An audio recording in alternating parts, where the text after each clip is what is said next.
Madam, I would like to say a few words. It was not my intention to speak on this bill at all, but having listened to the speech of the Honorable Minister towards the end of his reply, I am rather provoked, shall I say frankly, to say a word or two about the policy of the government in the matter.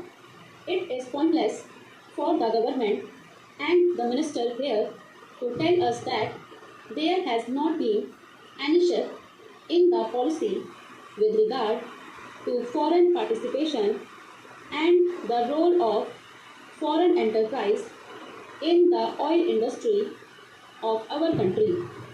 Now, we do not have the time nor the opportunity just at the time to recall the various utterances and statements given solemnly on the floor of this House and in the other House by the then Honorable Minister, Mr. Malviya, and others of the government, also enunciating certain basic approaches to questions of policy. What was it? In the first place, it was decided after a lot of groping in the dark in the earlier stages that as far as the oil industry was concerned, it should be from now on developed entirely in the public sector, and a beginning was made by exploration and the setting up of refineries with the cooperation of friendly countries like Romania. That is how we begin. You will remember, Madam Vice Chairman, as other members in this House will remember that when the Burma Shell and the Indian Oil Company demanded full expansion of their installed capacity, the demand was first sought to be entertained by certain elements in the government, but ultimately the government did not sanction even the expansion of the installed capacity by those concerns. The argument at that time, and a right argument at that, was that we should be given the opportunity and we should take the opportunity now of developing our own public sector and making the public sector much more pronounced than it would be in a matter of 2 or 3 years by stopping the expansion in the private sector as well. Therefore, we had a double policy at that time. I am not a spokesman of the government, but I do know the policy of the government because these are public policies. What was that policy? It was, on the one hand, to create a public sector in the oil industry.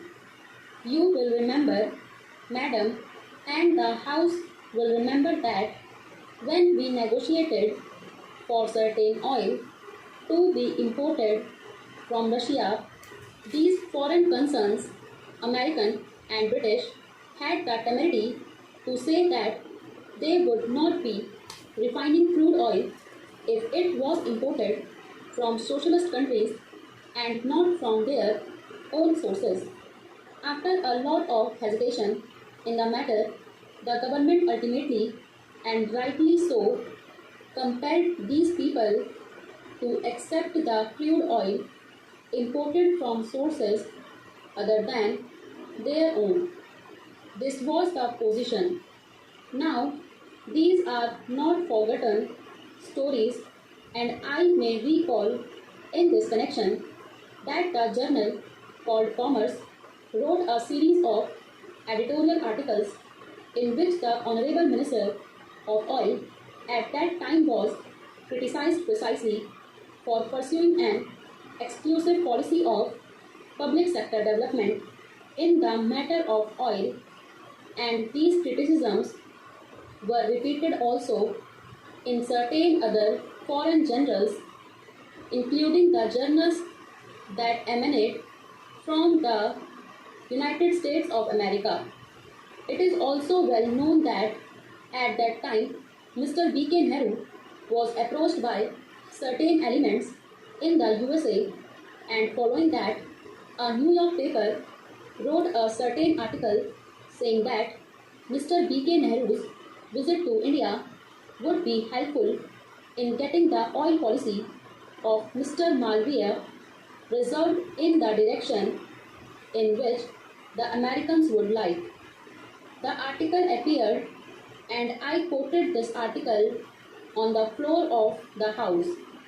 If you would read also other economic journals, you would find that a great debate continued for months and months with regard to what should be the oil policy of the government, and in that debate, up to the time I am referring to, the government clearly asserted that oil should be developed exclusively in the public sector in all its stages, especially in refining and exploration. We took certain steps. That is how such developments have taken place. The mentality of foreign equity participation was not there.